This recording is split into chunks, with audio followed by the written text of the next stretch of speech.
अभिनव ने लक्ष्य के परिवार को ढूंढने की ठान ली थी और डॉन को उसके बीच कुछ नहीं बोलने के लिए फटकार दिया था। अभिनव की डांट से डॉन और रंजन दोनों पीछे सिर झुकाए हामी भर रहे थे। जी जी बॉस। इसी वक्त अभिनव के फोन पर एक मैसेज आ गया था जो कि अकरम ने भेजा था। अकरम का मैसेज पढ़ते हुए गुस्से से भरे अभिनव ने सांस छोड़कर अपने आप को शांत किया और फिर धीरे से कहा, देखो तुम दोनों अभी निगरानी पर ही लगे रहो। लक्ष्य के परिवार को ढूंढने का जब भी मैं प्लान बनाऊंगा तुम्हें इन्फॉर्म कर दूंगा, ठीक है? ठीक है बॉस। डॉन और रंजन ने अपनी गर्दन ऊपर करते हुए कहा। इसी वक्त अभिनव ने उन्हें रियर मिरर में देखा और कहा, गुड।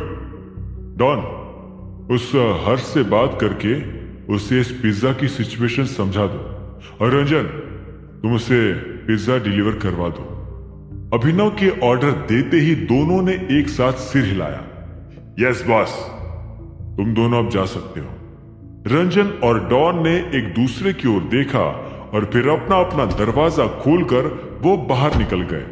उनके गाड़ी से निकलते ही अभिनव ने अपने फोन में अकरम का नंबर डायल कर दिया। टाइगर। अकरम ने फोन उठाकर धीरे से कहा, मुझे रंजन ने सारी बात बता दी है। आई नो तुम अभी काफी बिजी चल रहे हो, पर हमें एक मीटिंग कर लेनी चाहिए। अभिनव ने एक पल के लिए सोचा और फिर कहा, ठीक है, कल सुबह मिलते हैं। पुलिस स्टेशन से निकलते ही मैं तुम्हारे घर आ जाता हूं। Police station? मैं कुछ समझा नहीं। अकरम ने हैरान होते हुए पूछा। लंबी कहानी अकरम, कल मिलकर ही बताता हूं। ठीक है, मिलते हैं फिर कल। अकरम ने सांस छोड़ते हुए कहा, श्योर, बाय।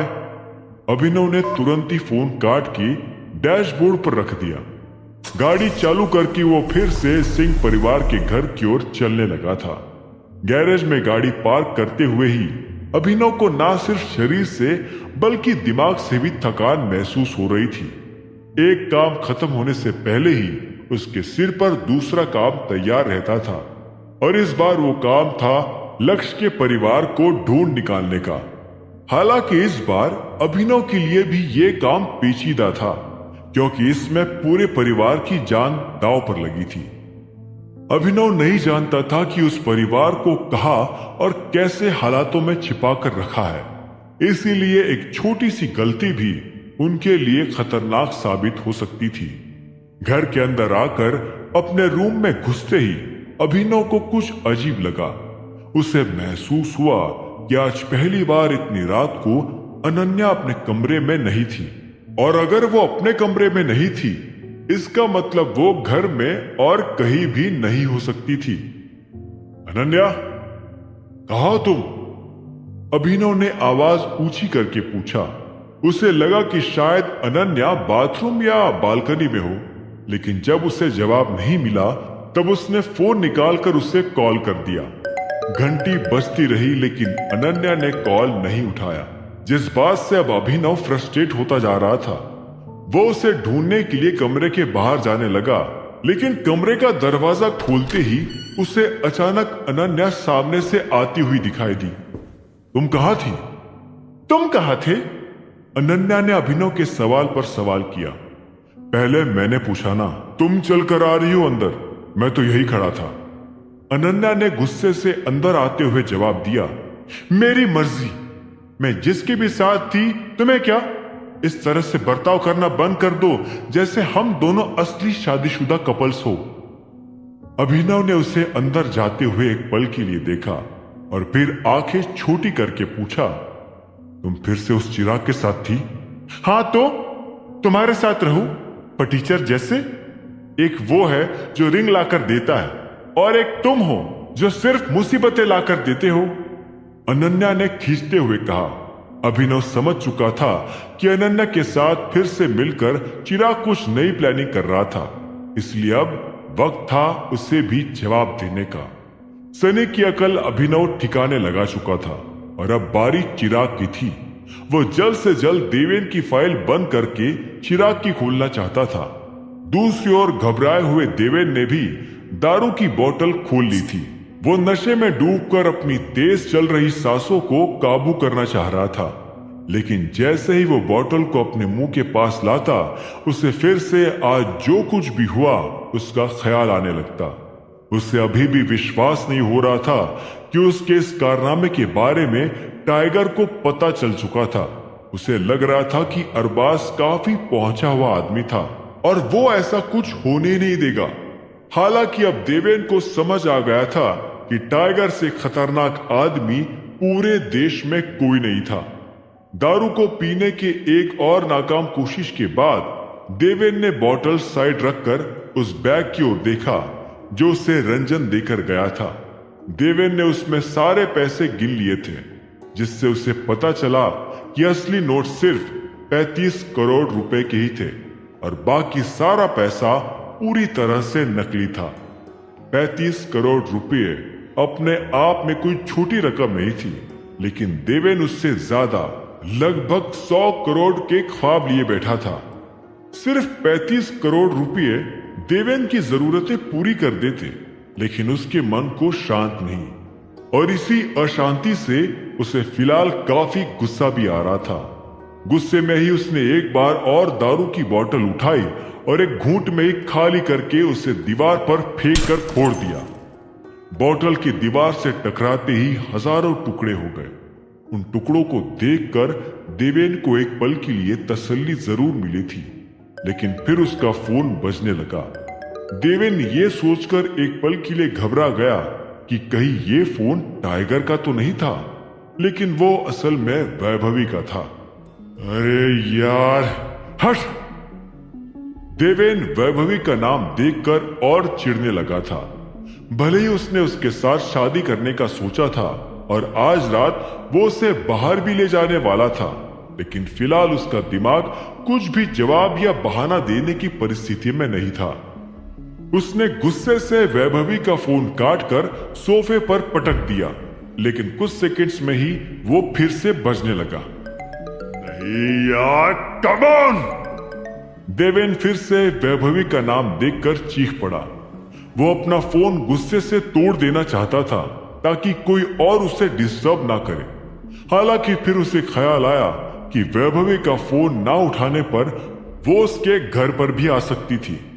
एक पल स्क्रीन को देखते हुए देवेन ने अपने आप को कंट्रोल किया और फिर गहरी सांस लेकर उसे उठा लिया। हाँ वैभवी। देवेन, कहाँ हो यार तुम? फोन क्यों नहीं उठा रहे हो? वैभवी की आवाज में नाराजगी झलक रही थी। वो एक्चुअली शॉवर ले रहा था, मैं बाहर आकर तुम्हें कॉल करने ही वाला था। देवेन ने अपना सिर मसलते हुए कहा। ओह, मैं कब से वेट कर रही हूँ तुम्हारे कॉल का। आज तुम मुझे सरप्राइज देने वाले हो, याद है ना? प्लीज अभी बता दो ना, आई कांट वेट। वैभवी की एक्साइटमेंट पर देवेन ने सांस छोड़ी और बोला, वो मैं तुम्हें तुम्हारे घर पर आकर ही बताऊंगा। क्या तुम मेरे घर पर आ रहे हो? वैभवी थोड़ी हैरान हो गई, लेकिन वो खुश भी थी। हाँ, मैं आ रहा हूं। कुछ चीजें हैं, उन्हें सेटल करके आज रात तुम्हारे घर ही रुकूंगा। ठीक है, फिर जल्दी से आ जाओ। वैभवी ने मन ही मन खुश होते हुए कहा। देवेन जैसे आदमी को अपना बॉयफ्रेंड बना पाने पर उसे बहुत गर्व था और वो किसी भी हालत में उसे छोड़ना नहीं चाहती थी। अब जब देवेन उसके घर आकर उसके साथ रात बिताने को भी तैयार था, तो वो समझ गई थी कि देवेन भी उसमें काफी इंटरेस्टेड था। जहां वैभवी ये सब सोचकर अपने ख्वाबों के बादलों में चल रही थी, वही देवेन अपना सिर पीटकर दो धारी तलवार पर लड़खड़ा रहा था। ठीक है, अभी मेरी ऑनलाइन मीटिंग है, मैं ये खत्म करके आता हूं, बाय। देवेन ने बहाना बनाया और तुरंत ही फोन टेबल पर पटक दिया। वो फिर से अपने पैसों को इकट्ठा करने के लिए उस बैग के करीब गया। सभी असली नोटों को बैग से बाहर निकालने के बाद ही देवेन ने अचानक देखा कि नीचे रखे नकली नोटों के बंडल के बीच एक लिफाफा भी छिपा हुआ था। देवेन उस लिफाफे को देखकर चौंक गया। उसने धीरे से उसे बाहर निकाला और फिर खोलकर उसमें से एक चिट्ठी भी निकाली। तुमने 100 करोड़ में कंपनी बेची है ना देवेन कुमार, इसलिए मैंने तुम्हें तुम्हारे शेयर्स के पैसे दे दिए, यानी कि 30 करोड़। वैसे बाकी के शेयर्स 30% ही थे, पर तुम पर दया खाकर मैंने 5 करोड़ और दे दिए। मौज करो, आज की रात नींद ले लो आराम से, वो भी बिना अलार्म लगाए, क्योंकि कल सुबह वैसे भी पुलिस जगाने आ ही जाएगी। तुम्हारा प्रिय टाइगर। उस चिट्ठी को पढ़ते हुए देवेन के हाथ कांपने लगे थे। भले ही टाइगर ने उसे उसके हक के पैसे दे दिए थे, लेकिन देवेन को यह भी पता था कि पूरे 30% शेयर्स उसके नहीं थे। उन शेयर्स में 20% हिस्सा चिराग का भी था।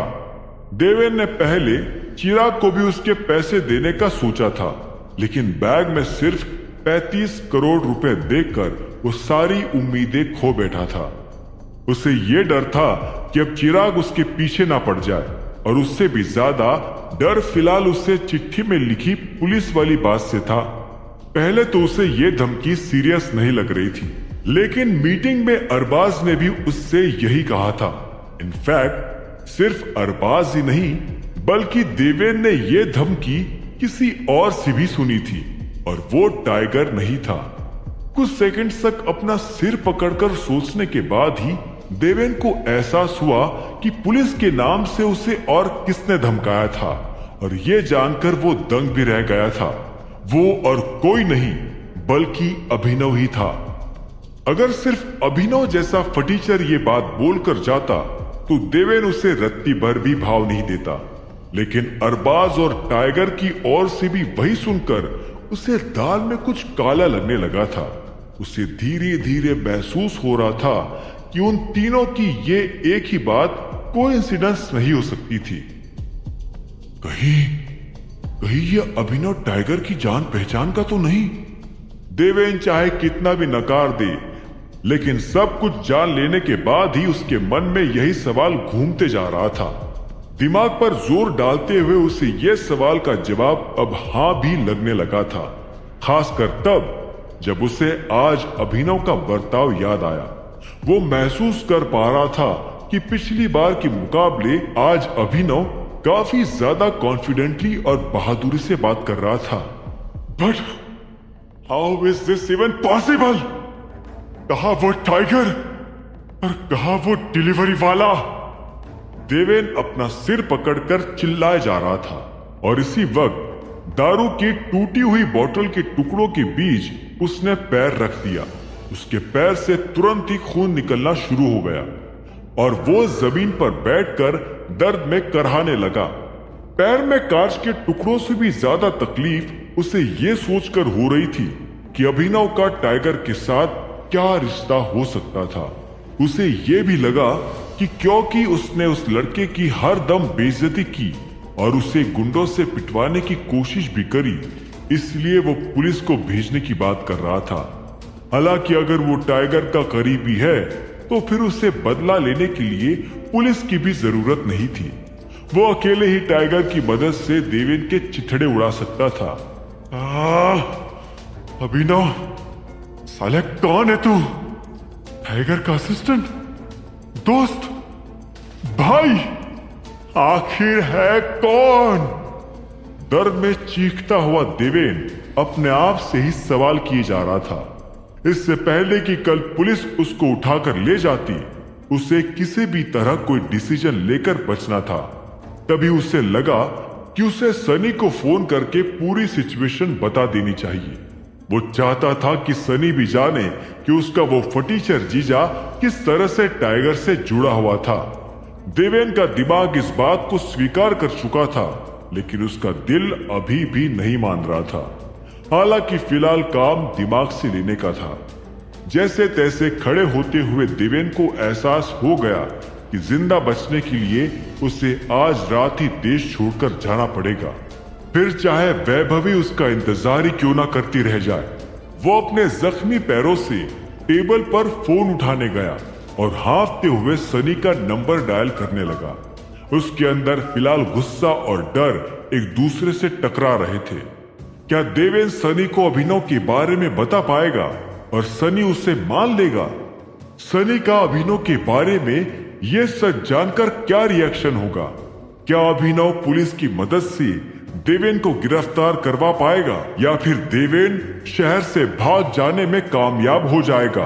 क्या होंगे इन सभी सवालों के जवाब? जानने के लिए सुनते रहिए आगे।